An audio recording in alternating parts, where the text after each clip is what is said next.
Bakit wala nang vlog si Lilian? Nasa na si Lilian? Anong nangyari? Bakit walang update?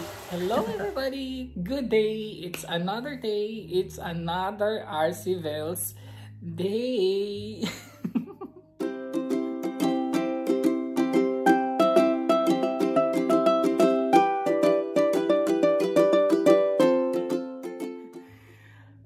Good day everybody! Today is November 8. Kakabangon ko lang. Ang kalat pa talaga sa bahay. Wala talaga ako sa mood maglinis ng bahay the other days. Talagang, kasi kahapon wala akong ginawa, hindi ako nag-vlog. Busy talaga ako and ang dami kong ginagawa. Hindi ako naglinis, hindi ako nagluto, hindi ako nagpack. Meron lang akong inasikasong, pang Pinas. Kailangan. Yes, and I'm having right now my coffee. Right now guys, I am using tripod bago ko binili kahapon. Ito na yung box na lang. So ito yung binili ko kahapon. Tapos busy ako sa pagko-connect sa kung paano siya gagamitin. At na-realize ko na medyo malaki siya at medyo mabigat siya, pero hindi ko na siya maisauli kasi I don't have time anymore.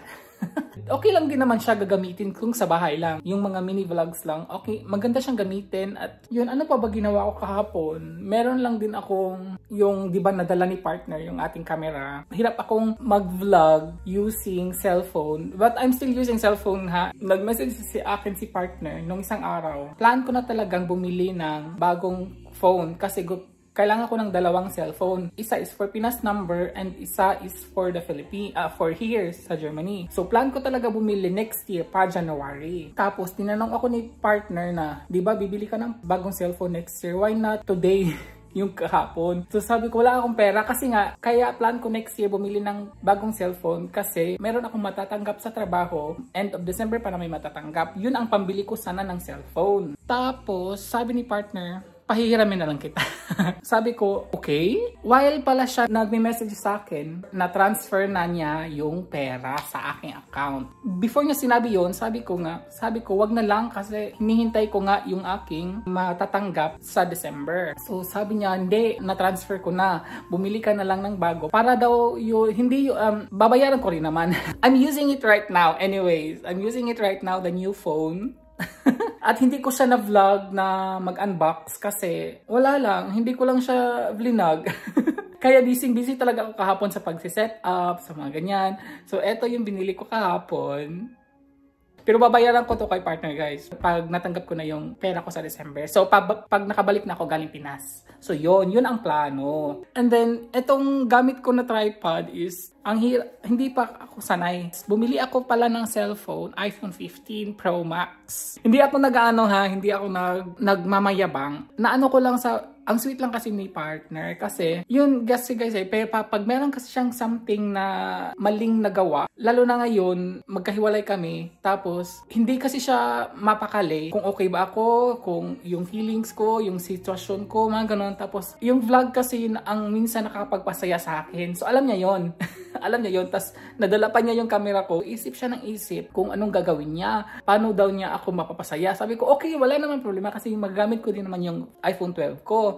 Yun ang gagamitin ko. Tapos sabi niya, di ba gusto mo yun na nga, di ba gusto ko talaga ng pangalawang cellphone. But anyways, yung iPhone 12 ko, magpapalit kasi kami ni partner. So si partner ang gagamit ng old phone ko na iPhone 12, tapos yung old phone niya na iPhone 10, iPhone 10 pa yon. Ako ang gagamit. So yun ang pagbalik ko na dito, galing Pinas. So yun ang plano namin. Kaya ako bibili din ng bagong phone. Kasi yung phone niya, kailangan na din niyang palitan. Ayaw din niya bumili niyang iPhone 15. So sabi niya, sige go, bumili ka na lang. Kasi din naman niya, di ba, January. So mga 2 months lang naman yung pagitan. So why not today? So kahapon nga. Kahapon, ang aga kong gumising kasi pumunta ako sa Apple Store. Mga 10 AM ako pumunta sa Apple Store kasi ayaw ko ng masyadong maraming tao. Buti na lang din, wala talagang masyadong tao. Parang ikalima ako sa linya.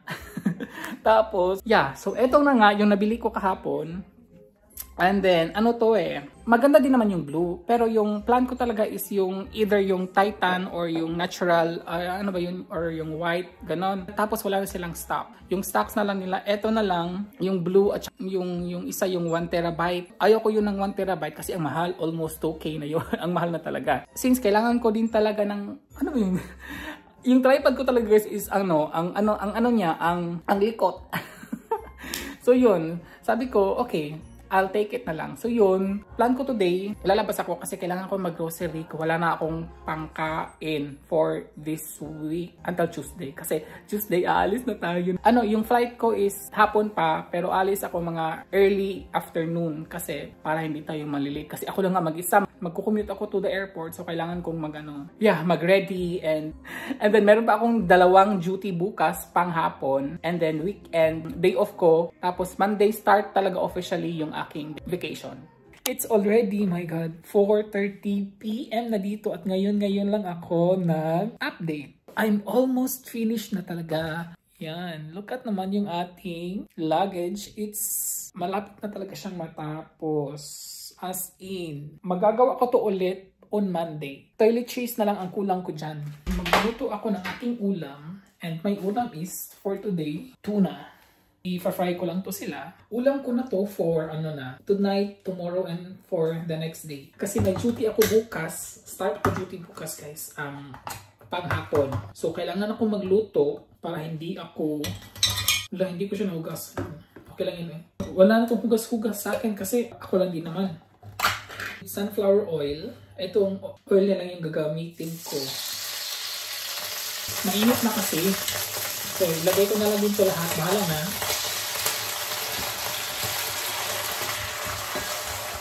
Madali ang luto ko siya. Hindi pa nga ako nakapagluto ng rice. So, meron pang oil dito. Ilagay ko na lang to. Ang dami ng oil niya. Hindi na ako naglagay ng yung cooking oil.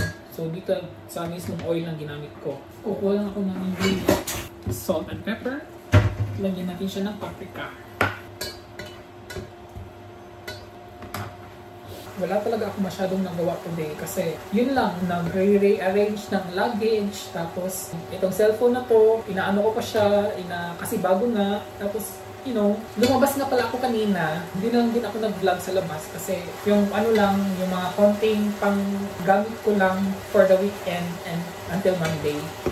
And nabasa ko sa mga comments, ang dami yung nagtatanong na bakit wala ng vlog si Lilian? Nasa na si Lilian? Anong nangyari? Bakit walang update? Actually guys, nung nagkita kami ni Lilian doon sa Rockby, okay naman. Pero hindi ko lang siya tinanong ko siya kung bakit hindi na siya nagpa-vlog, bakit hindi pa siya nagpa-vlog. So may reason naman siya. So since ang dami niya lang nagtatanong sa ating channel, ang dami niya lang nagtatanong kung nasa na si Lilian. So yun, tinanong ko si Lilian if I am allowed to say something kung bakit hindi na siya nag-vlog. Yun nga, naghingi nga ako ng permission sa kanya kung pwede ko bang sagutin yung mga subscribers na nagtatanong kung nasa na si Lilian. Hinintay ko siyang mag-reply. Yung nag-reply na siya at pinasabi po ni Lilian na sorry po na hindi pa po siya masyado nakapag-update sa inyo. Marami lang po talaga siyang ginagawa ngayon. Ang dami niya po talagang ginagawa. Yun po, hindi ko na lang siya tinatanong kung anong ang kanyang mga ginagawa. Kasi guys, private life din naman niya yun, diba? Basta hindi ko na lang din siya tinanong. Basta ang sabi lang niya na sorry dahil sa ngayon hindi pa siya makakapag-vlog kasi nga meron pa siya mga importanteng ginagawa. Sooner or later po, mag-update po siya sa inyo. Hindi ko lang po alam kung kailan yun. So, hintayin na lang po natin. Kasi ako din naghihintay kung kailan siya mag-vlog ulit, diba? Basta po si Lilian is okay lang siya. In good health naman. So, hintayin na lang po natin kung kailan talaga siya mag-vlog. At thank you po sa inyong lahat na nagtatanong kung kumusta na si Lilian, kung nasa na si Lilian. Hintayin na lang po natin kasi ako din po naghihintay kung kailan siya mag-vlog.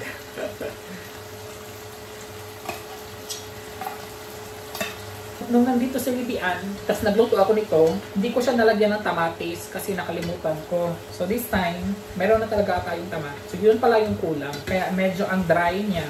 So, lagyan ko lang siya ng salt.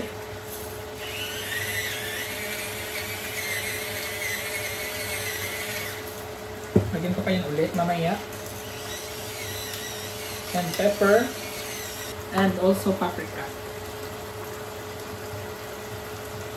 Ayan, halo lang.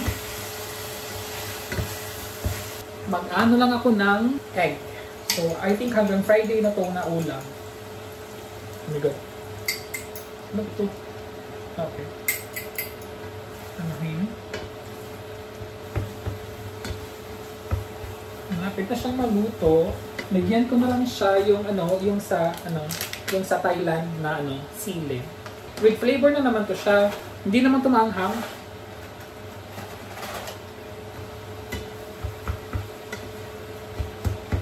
So, luto na siya. Tikman ko lang. Hindi ko pa pala ito natikman. Tikman lang natin.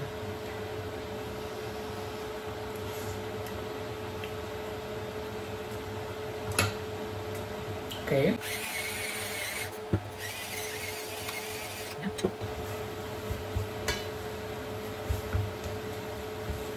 Luto na ang aking ulam.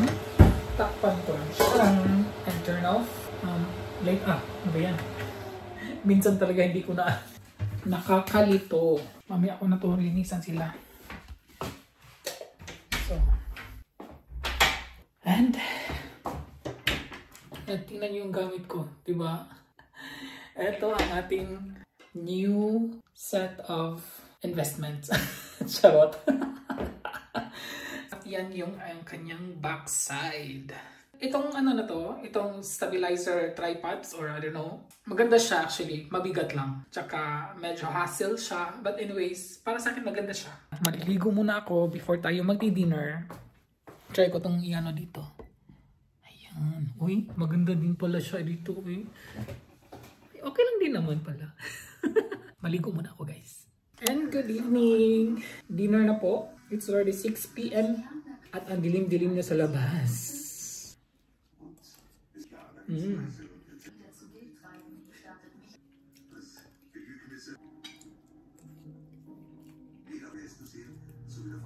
Naninibago ako sa screen natin kasi ang laki. Hindi gaya nung sa Canon.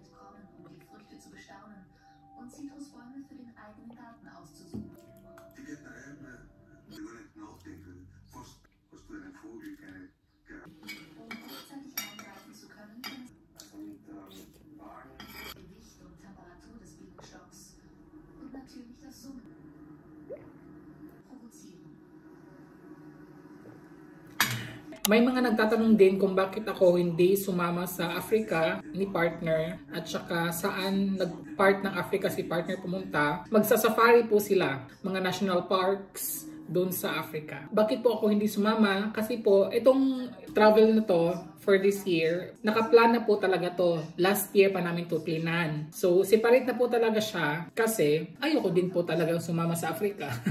I mean, hindi ko talaga bet yung mga ganyang, yung mga sa zoo. Kasi pwede din naman ako makapunta dito sa zoo. May zoo naman dito na malapit. Pero iba din daw kasi, sabi ni partner, iba pag nasa national parks ka kasi free kasi yung mga animals doon. Tapos, you know, once in a lifetime, mga experience mga ganun, okay, yeah. Wala talaga sa isip ko na I will be traveling to Africa. Although gusto ni partner talaga na sumama ako, pero sabi ko hindi, gusto ko mag-Philippines. So, yun. So, nag-Philippines ako. And then si Shvina Hexe, ipapaano ko kung paano mag-edit ng videos. Ang hirap po. Nahirapan po ako sa ganon. Hindi ko po alam kung paano gawin. I mean, may mga ano naman din, may mga tutorials naman dyan na iba. Tapos, mas madali siguro yun. Kasi ako hindi ko pa kasi alam kung paano mag-screen sharing, mga ganon. Iba kasi pag gagamit ka ng camera tapos i-film mo sa screen, mas maganda kasi yung screen sharing. Pero hindi ko po talaga yung sa ngayon alam. Ano po, kung ano pong ginagamit ko na editor, Filmora, tinuruan po ako ni Libian kung paano mag-edit. Tinuruan po ako ni Libian. Pero hindi po namin na-press na step by step na naka-video yung paano niya ako tinuruan. So, kasi hirap kasi siyang i-explain mga ganong klaseng tutorials. I can recommend po para sa'yo is try nyo muna pong mag-edit sa iMovie. Mas madali po doon. Kasi po doon po talaga ako natuto. Tapos, after 3 months ata, akong gumamit ng iMovie. Tapos, I decided na bumili ng Filmora. Mas marami kasing features. Limited lang din kasi yung features ng iMovie, pero hindi natin i-underestimate yun kasi doon po, maganda po talaga doon mag-edit. Free rin siya. Kasi sa Filmora is may bayad. Sa akin po, ang bayad ko po is every year. Yeah, magre-renew na po ako, I think, sa March.